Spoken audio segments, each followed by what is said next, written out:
Hello and welcome.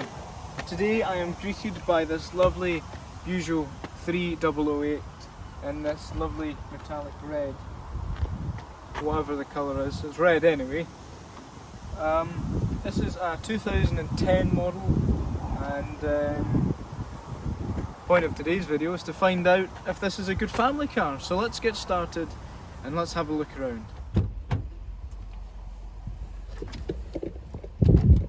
So normally, when you come into a Peugeot, you expect it to be cheap and drab and not feel very nice. And well, in the early days, you're probably right. It wasn't the best of quality. But in here, there's bits of soft touch material everywhere. The dash is really nice and soft. You wouldn't really discount it for being a cheap car, even though it is. Inside you have your nice entertainment system, you've got your kind of nice chrome gear knob, the touch points feel nice, the gear switching feels great in here. Nothing I would say is argumentatively cheap. However, that said, in here in the glove box, it's not ideal, I'll be honest, it's not a great size. These seats, you sit nice and high up on the road, they're very comfortable. They're actually decently supportive for a car like this, but we'll kind of go into that into the detail. Other than that, visibility all round seems to be quite nice, and this just is a nice, comfortable place to sit, a nice place to be. So let's have a look in the back. Hey! Whoa, okay, I didn't like that. So notice, don't just throw yourself onto these seats. Inside, in the back, is not great, I'll be honest. If you're an adult, I'm about 5'11", 5'10 and a half. Sitting in here, it's not comfortable, I'll be honest. I have lots of headroom thanks to this high ceiling. The issue I have here is my knee room. This is set in my driving position for today, and it's not great. If you pull the seat even further back, you can see. So in that sense, if you've got big kids, this might get a bit cramped. Other than that, there's isofix points everywhere. So if you are carrying children, this is more than enough.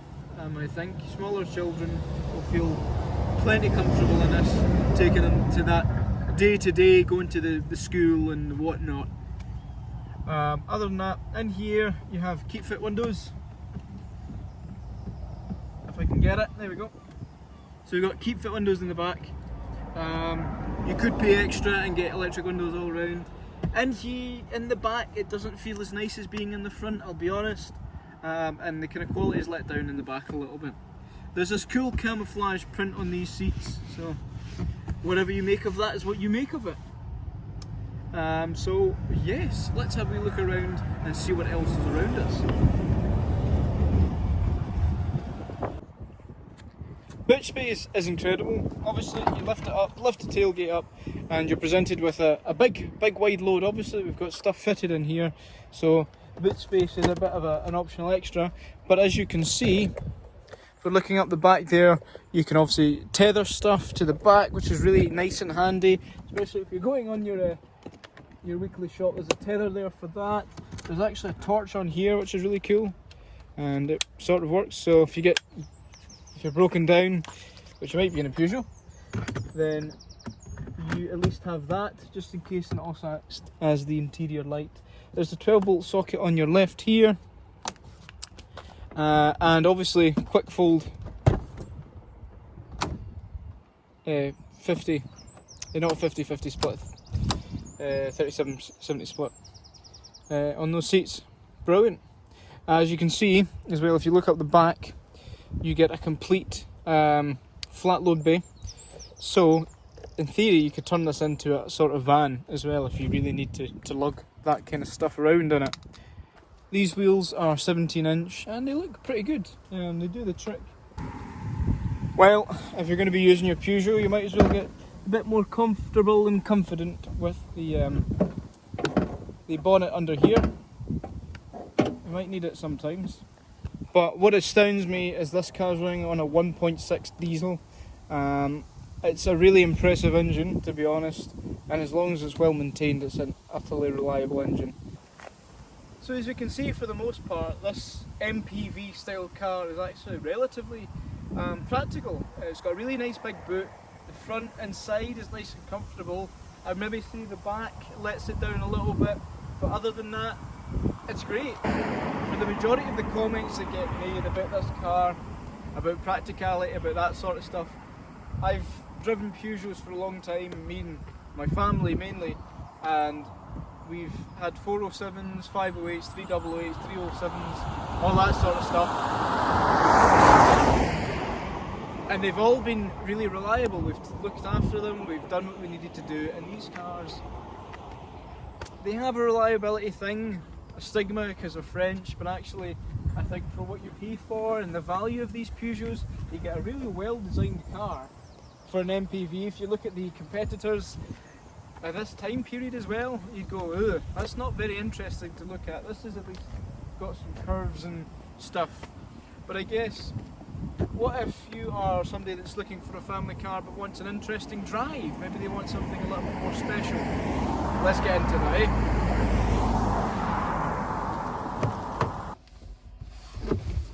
Okay, so now we're in. We can get ourselves started to drive.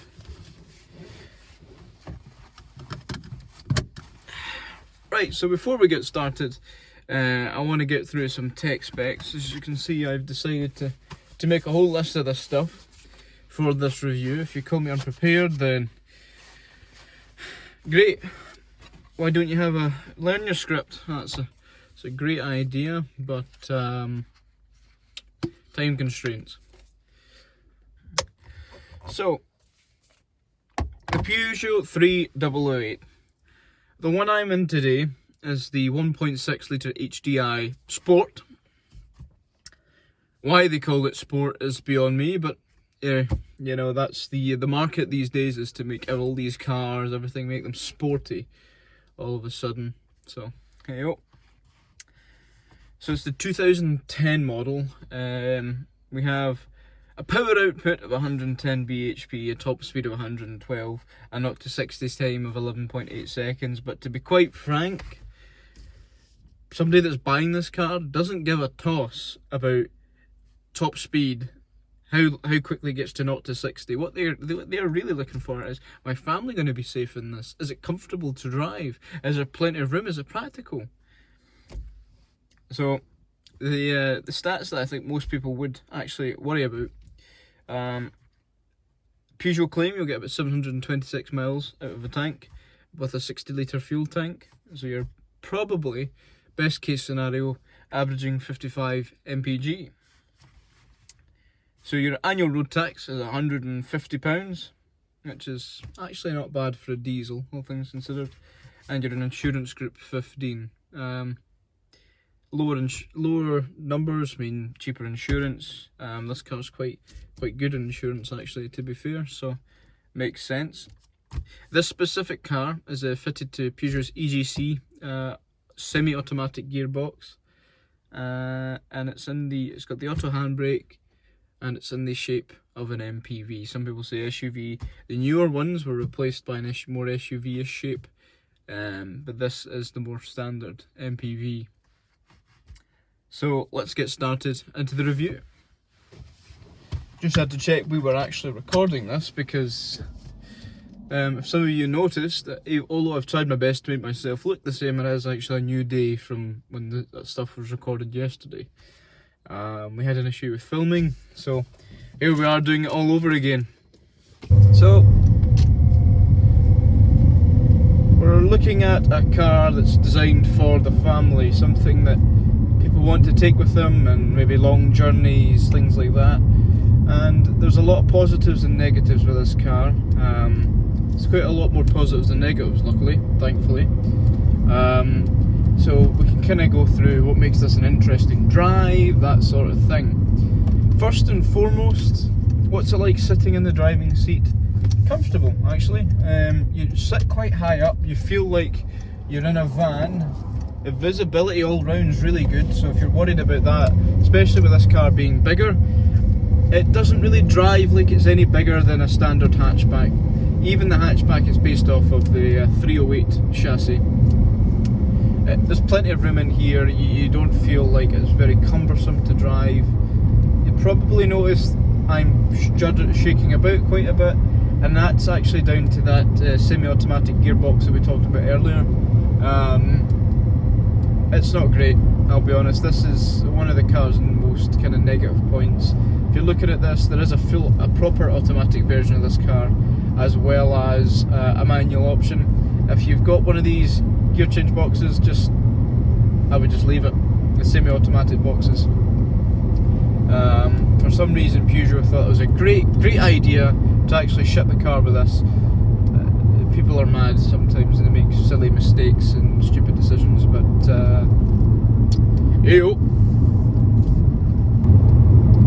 I think the big factor in this car is how does it actually feel to drive?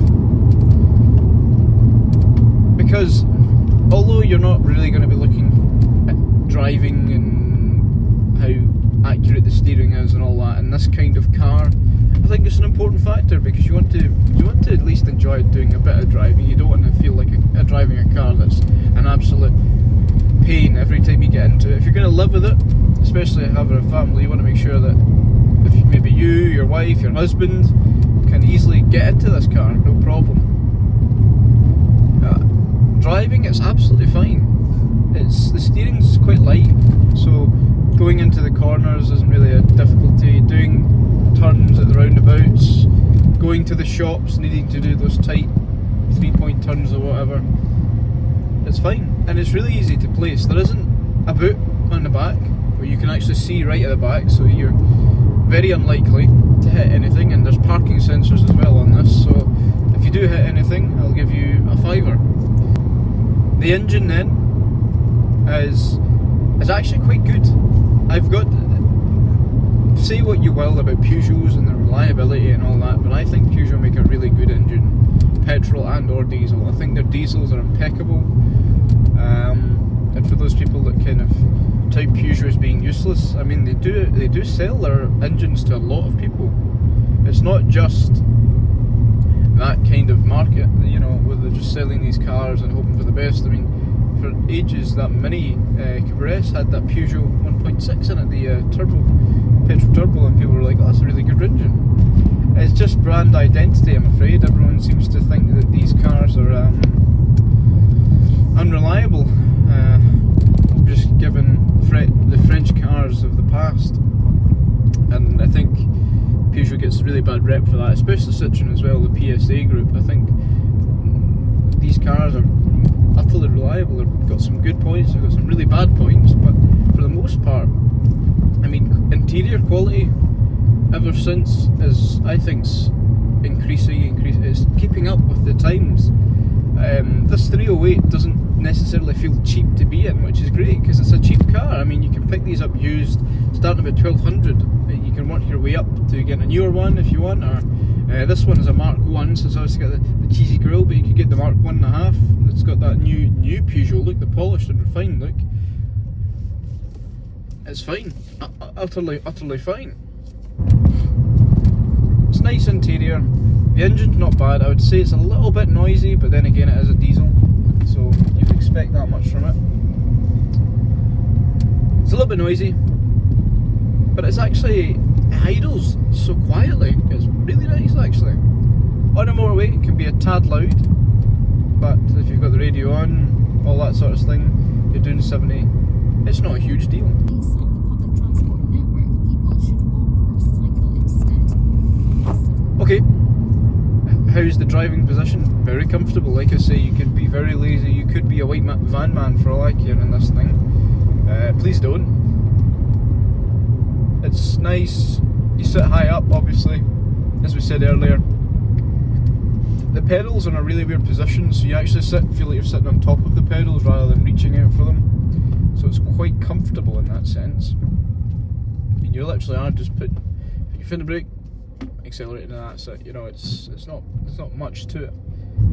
The only bad real size to this, the box, and those rear seats. I think if you're children, they're perfect. I think if you're any taller than 6 foot, they are going to be extremely, extremely uncomfortable.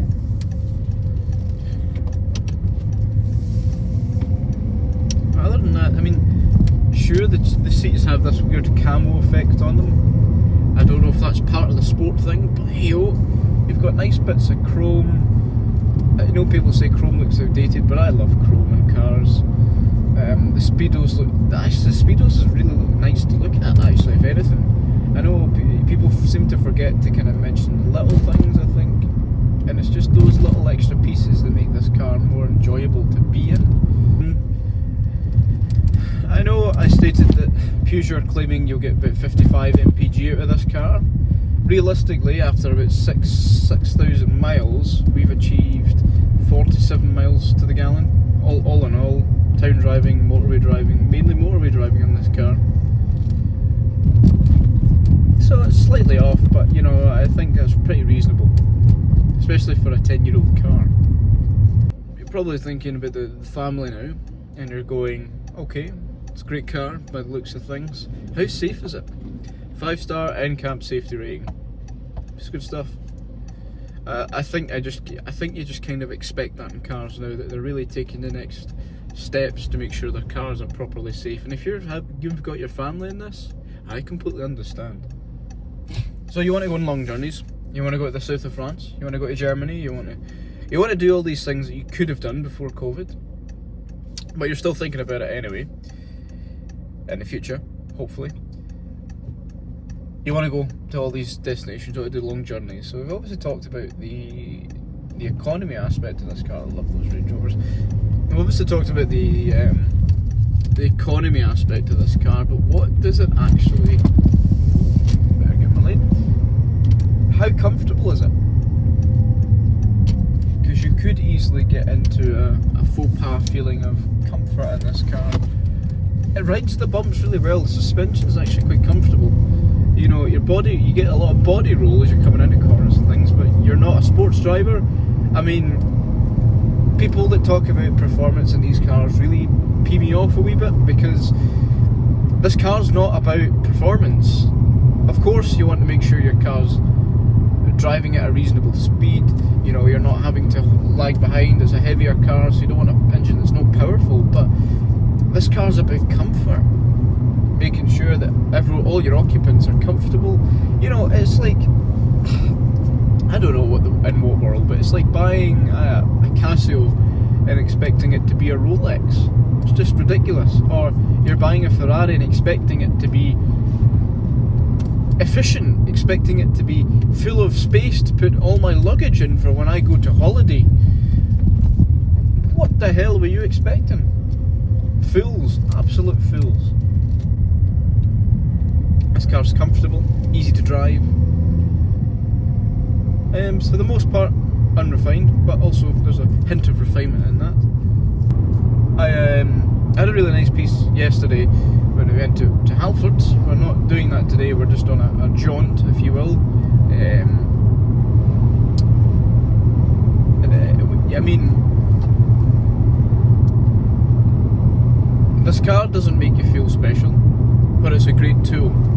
I obviously really think how a car makes you feel is important, but I think this car, the feeling that you get from this car is the family aspect of this car, being able to take your kids, to take your wife, to take your husband, anywhere you want to go, and just go there. And 600, 700 range, pretty go down south, you can go to Centre Parks, park your car there and just leave it there. I mean, you don't need to be a car fan to kind of just get on with this car. It's one of these cars that's really not that interesting. But I think if you're going for an MPV, the styling in itself is, I think, is much better than the options, especially that 588, 388, 588. I think they just even look better, even compared to their Citroen counterparts. I think they just look so much better. You could go for a saloon, a more comfortable 5 Series, that kind of shape. You could go for something like that. You'd have more comfort in the back. You'd look cooler as well. But I get why this MPV is a thing. It doesn't do it for me, but it might do it for you. And that's why you're watching this, is you're wanting to get information on. I mean, I'm doing 50 now, I'm just sat behind the truck. I really don't need to go anywhere in a hurry.